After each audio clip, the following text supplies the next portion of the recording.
From the beginning of time, man, in spite of his bodily appetites and desires, in the midst of all his clinging to earthly and impermanent things, has ever been intuitively conscious of the limited, transient, and illusionary nature of his material existence, and in his sane and silent moments has tried to reach out into a comprehension of the infinite, and has turned with tearful aspiration toward the restful reality of the eternal heart. While vainly imagining that the pleasures of earth are real and satisfying, pain and sorrow continually remind him of their unreal and unsatisfying nature. Ever striving to believe that complete satisfaction is to be found in material things, he is conscious of an inward and persistent revolt against this belief, which revolt is at once a refutation of his essential mortality and an inherent and imperishable proof that only in the immortal, the eternal, the infinite, can he find abiding satisfaction and unbroken peace. And here is the common ground of faith, here the root and spring of all religion, here the soul of brotherhood and the heart of love, that man is essentially and spiritually divine and eternal, and that, immersed in mortality and troubled with unrest, he is ever striving to enter into a consciousness of his real nature. The spirit of man is inseparable from the infinite, and can be satisfied with nothing short of the infinite, and the burden of pain will continue to weigh upon man's heart, and the shadows of sorrow to darken his pathway, until, ceasing from his wanderings in the dream world of matter, he comes back to his home in the reality of the eternal. As the smallest drop of water, detached from the ocean, contains all the qualities of the ocean, so man, detached in consciousness from the infinite, contains within him its likeness. And as the drop of water must, by the law of its nature, ultimately find its way back to the ocean and lose itself in its silent depths, so must man, by the unfailing law of his nature, at last return to his source and lose himself in the great ocean of the infinite. To re-become one with the infinite is the goal of man. To enter into perfect harmony with the eternal law is wisdom, love, and peace. But this divine state is, and must ever be, incomprehensible to the merely personal. Personality, separateness, selfishness are one and the same, and are the antithesis of wisdom and divinity. By the unqualified surrender of the personality, separateness and selfishness cease, and man enters into the possession of his divine heritage of immortality and infinity. Such surrender of the personality is regarded by the worldly and selfish mind as the most grievous of all calamities, the most irreparable loss, yet it is the one supreme and incomparable blessing, the only real and lasting gain. The mind, unenlightened upon the inner laws of being and upon the nature and destiny of its own life, clings to transient appearances, things which have in them no enduring substantiality, and so clinging perishes for the time being amid the shattered wreckage of its own illusions. Men cling to and gratify the flesh as though it were going to last forever, and though they try to forget the nearness and inevitability of its dissolution, the dread of death and of the loss of all that they cling to clouds their happiest hours, and the chilling shadow of their own selfishness follows them like a remorseless spectre.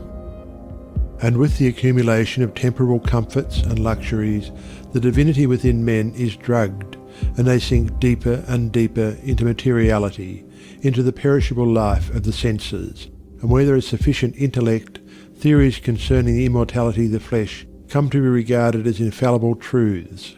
When a man's soul is clouded with selfishness, in any or every form, he loses the power of spiritual discrimination, and confuses the temporal with the eternal, the perishable with the permanent, mortality with immortality, and error with truth. It is thus that the world has come to be filled with theories and speculations having no foundation in human experience.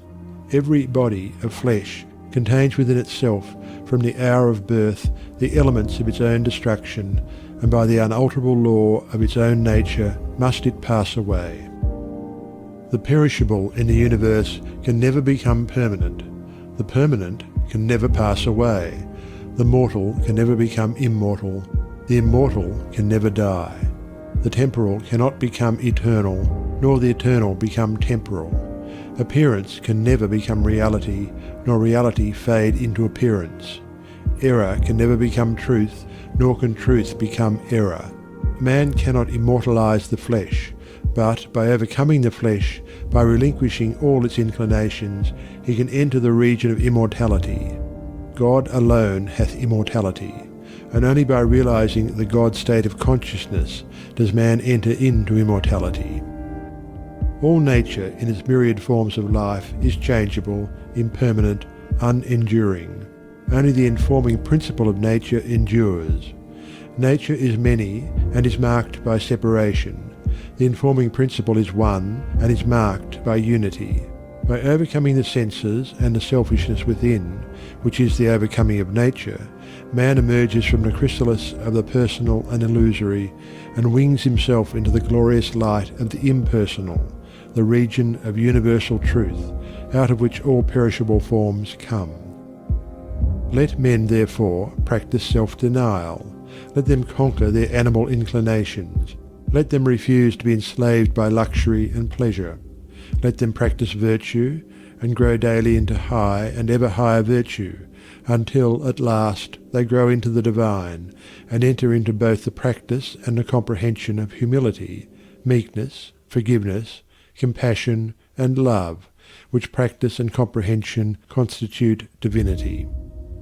Goodwill gives insight, and only he who has so conquered his personality that he has but one attitude of mind, that of goodwill toward all creatures, is possessed of divine insight, and is capable of distinguishing the true from the false. The supremely good man is, therefore, the wise man, the divine man, the enlightened seer, the knower of the eternal. Where you find unbroken gentleness, enduring patience, sublime lowliness, graciousness of speech, self-control, self-forgetfulness, and a deep and abounding sympathy, look there for the highest wisdom. Seek the company of such a one, for he has realized the divine. He lives with the eternal, he has become one with the infinite. Believe not him that is impatient, given to anger, boastful, who clings to pleasure and refuses to renounce his selfish gratifications, and who practises not goodwill and far-reaching compassion. For such a one hath not wisdom.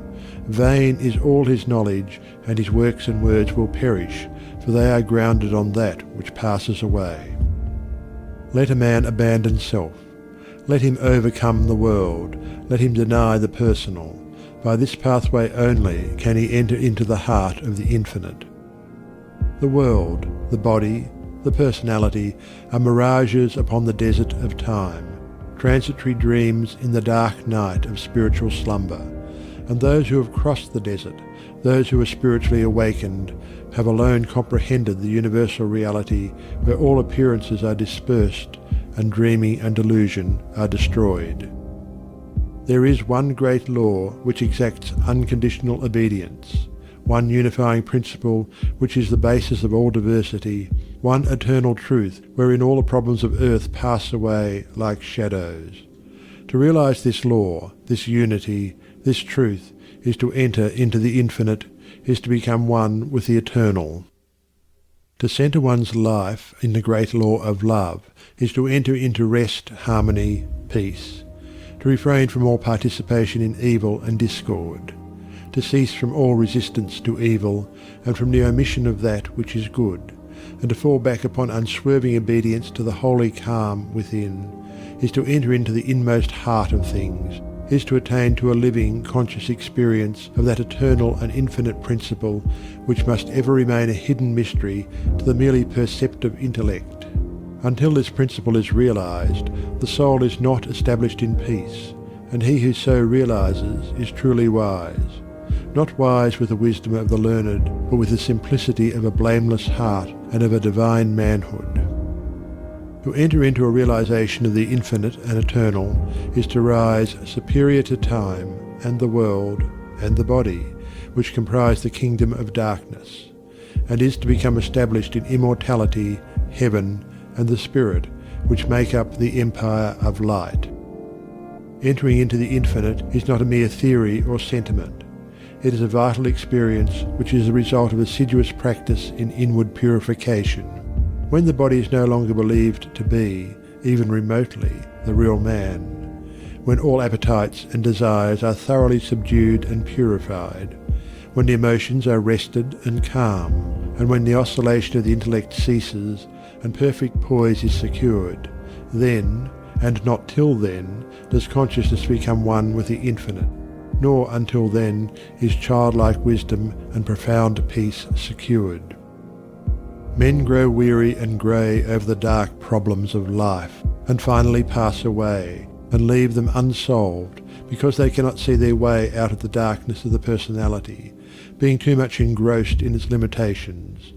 Seeking to save his personal life, man forfeits the greater impersonal life in truth. Clinging to the perishable, he is shut out from a knowledge of the eternal. By the surrender of self, all difficulties are overcome, and there is no error in the universe but the fire of inward sacrifice will burn it up like chaff. No problem, however great, but will disappear like a shadow under the searching light of self-abnegation. Problems exist only in our own self-created illusions, and they vanish away when self is yielded up. Self and error are synonymous. Error is involved in the darkness of unfathomable complexity, but eternal simplicity is the glory of truth. Love of self shuts men out from truth, and seeking their own personal happiness, they lose the deeper, purer, more abiding bliss. Says Carlyle, there is in man a higher than love of happiness. He can do without happiness, and instead thereof find blessedness. Love not pleasure, love God. This is the everlasting yea, wherein all contradiction is solved, wherein whoso walks and works, it is well with him. He who has yielded up that self, that personality that men most love and to which they cling with such fierce tenacity, has left behind him all perplexity, and has entered into a simplicity so profoundly simple as to be looked upon by the world, involved as it is in a network of error, as foolishness. Yet such a one has realized the highest wisdom, and is at rest in the infinite. He accomplishes without striving, and all problems melt before him, for he has entered the region of reality, and deals not with changing effects, but with the unchanging principles of things. He is enlightened with a wisdom which is as superior to ratiocination as reason is to animality. Having yielded up his lusts, his errors, his opinions and prejudices, he has entered into possession of the knowledge of God, having slain the selfish desire for heaven, and along with it the ignorant fear of hell. Having relinquished even the love of life itself, he has gained supreme bliss and life eternal, the life which bridges life and death, and knows its own immortality. Having yielded up all without reservation, he has gained all, and rests in peace on the bosom of the infinite. Only he who has become so free from self as to be equally content to be annihilated as to live, or to live as to be annihilated, is fit to enter into the infinite. Only he who, ceasing to trust his perishable self, has learned to trust in boundless measure the great law, the supreme good, is prepared to partake of undying bliss. For such a one there is no more regret, nor disappointment, nor remorse.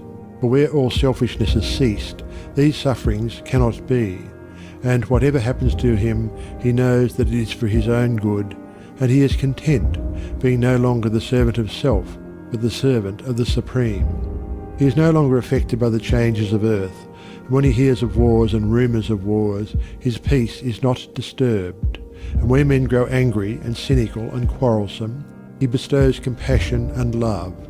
Though appearances may contradict it, he knows that the world is progressing, and that, through its laughing and its weeping, through its living and its keeping, through its follies and its labours, weaving in and out of sight, to the end from the beginning, through all virtue and all sinning, reeled from God's great spool of progress, runs the golden thread of light. When a fierce storm is raging, none are angered about it, because they know it will quickly pass away, And when the storms of contention are devastating the world, the wise man, looking with the eye of truth and pity, knows that it will pass away, and that out of the wreckage of broken hearts which it leaves behind, the immortal temple of wisdom will be built. Sublimely patient, infinitely compassionate, deep, silent, and pure, his very presence is a benediction, and when he speaks, men ponder his words in their hearts, and by them rise to higher levels of attainment. Such is he who has entered into the infinite, who by the power of utmost sacrifice has solved the sacred mystery of life. Questioning life and destiny and truth, I sought the dark and labyrinthine Sphinx, who spake to me this strange and wondrous thing. Concealment only lies in blinded eyes, and God alone can see the form of God. I sought to solve this hidden mystery vainly by paths of blindness and of pain, but when I found the way of love and peace, concealment ceased, and I was blind no more. Then saw I God e'en with the eyes of God.